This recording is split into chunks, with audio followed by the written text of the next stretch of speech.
Olá meus queridos, sejam muito bem-vindos ao canal. Eu sou a Dina Lucas e aqui eu falo sobre filmes, séries, onde eu analiso, faço críticas, dou a minha nota no final de tudo.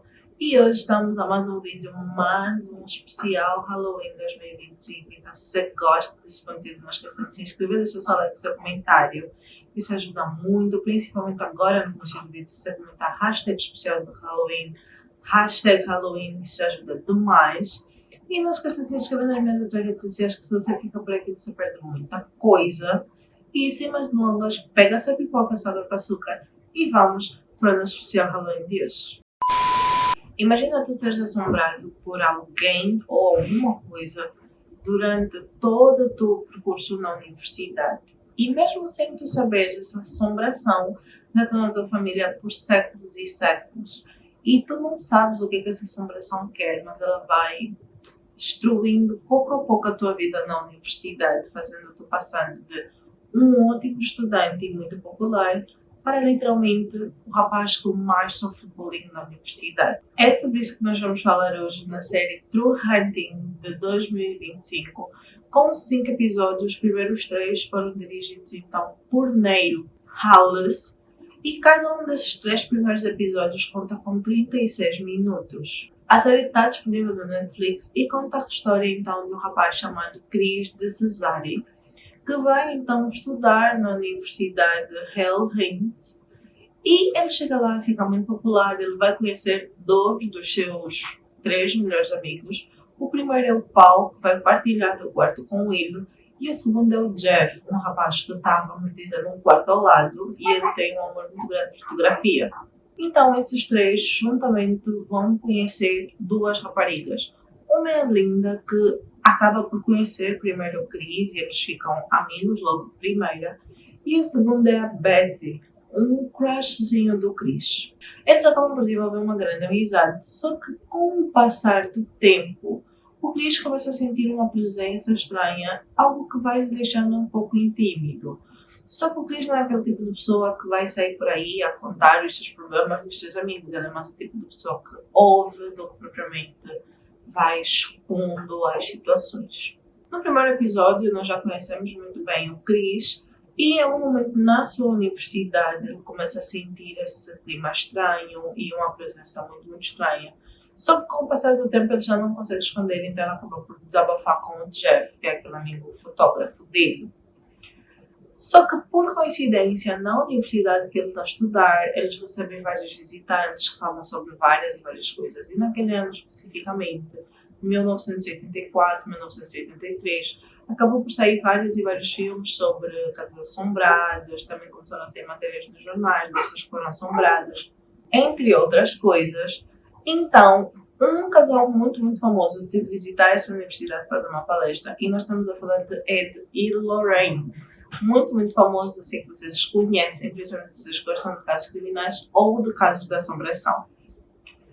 Só que quando a palestra termina, o Chris e o Jeff decidem então conhecer e se apresentar para o casal, só que a Lorraine não aceita cumprimentar nem despedir o Chris.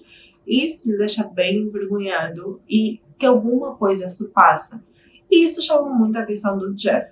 Até que pouquíssimo tempo depois fica oficial. O Chris tem a sua primeira assombração explícita no seu quarto. Ele começa com pesadelos, mas depois ele acaba por ver essa assombração.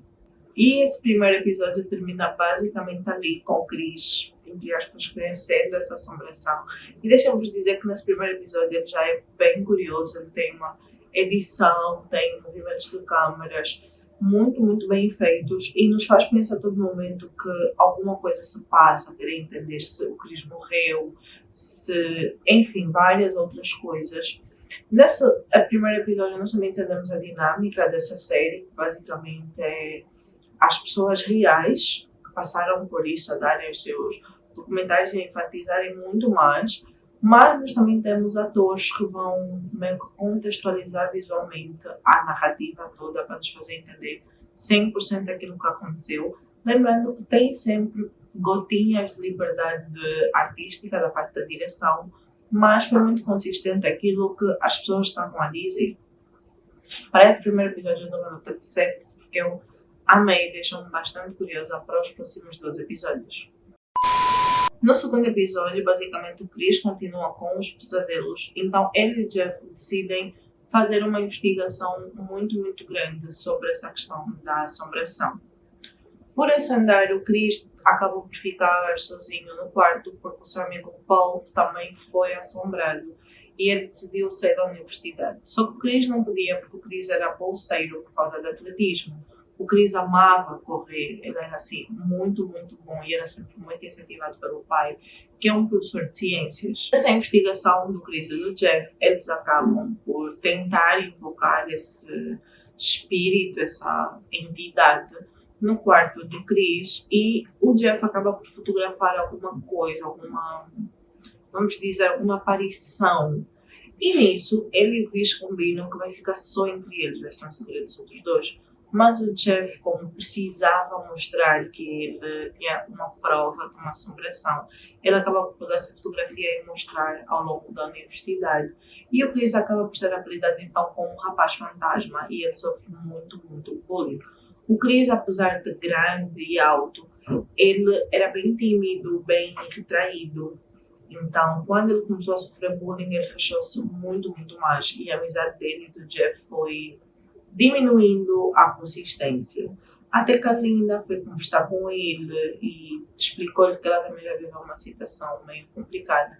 Nada da assombração, mas ela também teve os seus problemas. Então, ele decidiu que devia dar o braço a torcer para o Jeff e entendeu que o Jeff não foi por mal. Depois dessa conversa que ele teve com o Jeff, o Chris decidiu correr para espairecer e ver o que é que ele devia fazer. Só que nessa corrida ela acabou por ter um encontro mal amado com a assombração, que apavorou-lhe muito e ela acabou por deixar de correr a partir daí. Por causa disso, o Chris decidiu então ir ter com um padre lá no campo da universidade e contou-lhe o que estava a passar. Só que ele levou o diário do Jeff documentado para tentar fazer com que o padre entendesse melhor a situação. Apesar de bem descrente dessa situação, o padre decidiu ir então para o quarto do Jeff ver se ele podia fazer alguma coisa. E nisso ele sentiu uma presença bem desconfortável. E ele fez a oração, né? Tentou benzer o quarto e eles pensaram que estava tudo bem. E por semanas realmente estava tudo bem. O Chris já não sentia essa presença, ele sentia-se mais confiante. Ele até voltou a correr, as notas dele voltaram a subir, ele conseguia dormir bem melhor. Só que o que antes era uma manifestação só no quarto do Chris, acabou que agora ele começou a vagar pela universidade e então ele visita o crush do Chris, que é a Betty. Ele faz uma aparição por da Betty e basicamente ele só fica a gritar pelo nome do Chris. E nosso segundo episódio termina ali. Nesse segundo episódio eu vou vos dizer que, assim, eu fiquei ainda mais curiosa para ver o final. Porque no início eu pensava que os 5 episódios eram só sobre a mesma história, mas não, só são 3 episódios sobre a história do Chris. E a direção continua a mesma, só que dessa vez nesse segundo episódio nós vemos o Chris real. O Chris de Cesária aparece para contar o que é que ele sentia, como é que funcionava, como é que era para ele viver essa experiência toda, o que deixa o caso ainda mais curioso para entender quem era aquela assombração, o que é que vai acontecer, será que ele se livrou dela ou não. Enfim, o documentário até aqui segue perfeitamente e para esse episódio eu continuo dando nota de 7, porque ele deixa bastante curioso, bastante tenso e vale muito a pena.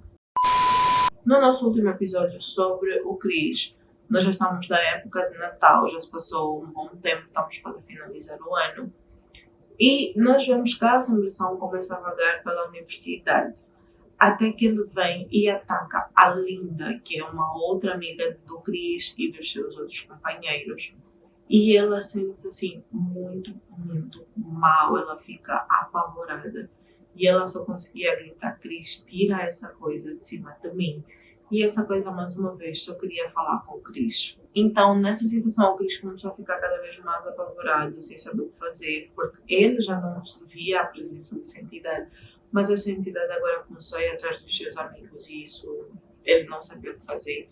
Tanto que ele sentia-se dividido. Por um lado, ele sentia-se bem pelo fato do padre ter benzido o seu quarto e a ele e a entidade já não lhe tocar, mas o que é que ele ia fazer agora com os amigos? Então ele mais uma vez vai correr para os pais cedo, ele volta para a universidade, ele vai tomar banho e no banho ele é atacado. Basicamente a assombração vai e faz um espetáculo lá, muito, muito bem feito, apesar de que alguns efeitos clichês que eles acabam por pôr. Mas o Chris acaba por ser arranhado nas costas, assim, tem uma cicatriz enorme que fica, são 3 rajadas de unha. Parece até que foi num animal selvagem que fez. E ela acaba por ser escolhida pelo Jeff. Então, por causa disso, o Chris já não sabia muito bem o que fazer. Então, ele decidiu chamar o pai dele, que apesar de ser um professor de ciências, pronto, ser uma pessoa de confiança do Chris, e o Chris queria muito algum tipo de conforto. O pai do Chris, ele simplesmente saiu de casa assim, a correr, ele nem pegou nenhuma muda de roupa, nem nada, ele só subiu no carro e foi atrás da universidade do Jeff para entender o que se passa. E quando ele chegou, o Chris contou-lhe, com poucas palavras, de uma forma atrapalhada e miúda, ele disse que tinha uma assombração no quarto dele. O pai dele estava muito descrente a isso, já que vai contra tudo aquilo que ele acredita, ele é um professor de ciências. Mas ainda assim, como um bom pai, ele vai para a parte do filho e diz, olha, eu vou dormir contigo aqui essa noite e tu vais dormir perfeitamente bem, eu vou te mostrar que tu não tem nada. O pai acreditava que o Chris estivesse cansado e que talvez fosse uma má adaptação à universidade. Então ele vai, o Jeff dorme, o pai fica numa cadeira e depois, por volta das 3 da manhã, ele começa a sentir assim muito frio. E ele começa a sentir uma presença muito estranha no quarto, mas ele não sabe explicar exatamente o que é. É como se ele sentisse muita dor, mas essa dor não fosse dele, então é uma sensação meio confusa e complicada de explicar. Apesar dele procurar no quarto alguma coisa, ele não encontra absolutamente nada, mas ele entende que o filho não estava a ser tão mentiroso. Só que ele acaba por não contar no filho o que é que ele realmente sentiu. E de manhã eles vão correr juntos para tentar espairecer e relaxar, porque esse era o método deles. E durante a corrida, o Chris sente a presença da assombração e o pai dele acaba por tropeçar numa tumba que está lá no chão. Quando eles vão ver, é um tal de Tommy Boyd, mas eles não sabem quem era. E o pai acaba por comentar que lá teve a Segunda Guerra Mundial, né, e muitos soldados foram mortos naquela região, e que podia ser uma pessoa dessas ou uma outra pessoa importante, alguma coisa do gênero. Não liga muito, eles acabam a corrida, o Chris sempre preocupado porque ele sente a presença da entidade. Ele chega para a universidade, o pai se veste de novo e vai para casa. O único conselho que ele deixa para o filho é trocar de quarto. O Chris ficou muito intrigado com essa questão do nome, Thomas Boyd, e ele vai conversar com o Jeff. Lembrando que durante esse período todo o Jeff não deixa de fazer a sua investigação. E eles acabam por encontrar então a ideia de, ok, talvez Thomas Boyd fosse alguém importante. E durante a investigação eles descobriram que ele foi um soldado daquela região, a qual o seu superior mandou-lhe ir com um pequeno grupo de soldados invadir o grupo indígena que estava lá. Só que eles acabaram por cair numa armadilha e eles foram todos assassinados, incluindo Thomas, só que o Thomas foi de uma maneira muito, muito agressiva.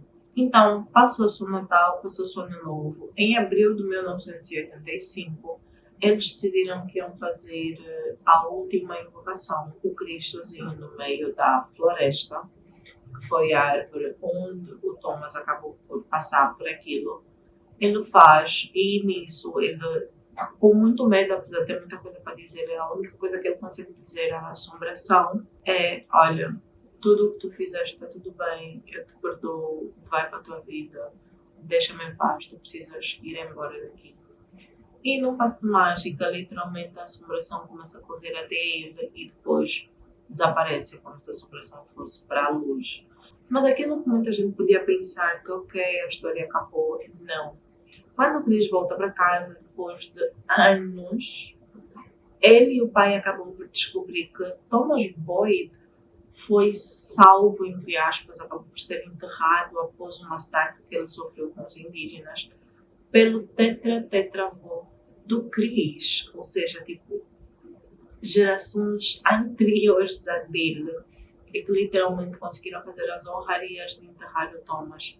e ele só queria alguém dessa família para o absolver de todas as situações e acabou por ser o Chris. Algo que eu achei assim meio mirabolante, mas ao mesmo tempo emocionante. O que é uma história de terror e maldição acaba por se tornar algo com um final feliz e eu achei bastante importante trazer. E para esse episódio, apesar dele não fugir à ideia dos primeiros três, mas ter um final que eu não esperava, eu achei bem clichê, né? Que é aquela coisa de começar mal e terminar bem para todos os lados. Eu dei uma nota de 6 porque para mim fugiu totalmente da premissa, apesar de ser baseado em histórias reais. E nem sempre as coisas terminam mal, nem sempre as coisas terminam bem, mas eu achei que a história desenrolou de uma forma meio clichê demasiado. Nos outros dois episódios nós conhecemos a história de April, o seu marido e os seus 2 filhos, que primeiro eles começaram a viver numa casa, mas depois eles tiveram que se mudar porque essa casa foi invadida e eles acabaram por encontrar uma casa muito barata à venda, apesar dela estar um pouco destruída numa zona fantástica. Eles então conseguem comprar essa casa, só que essa casa é assombrada.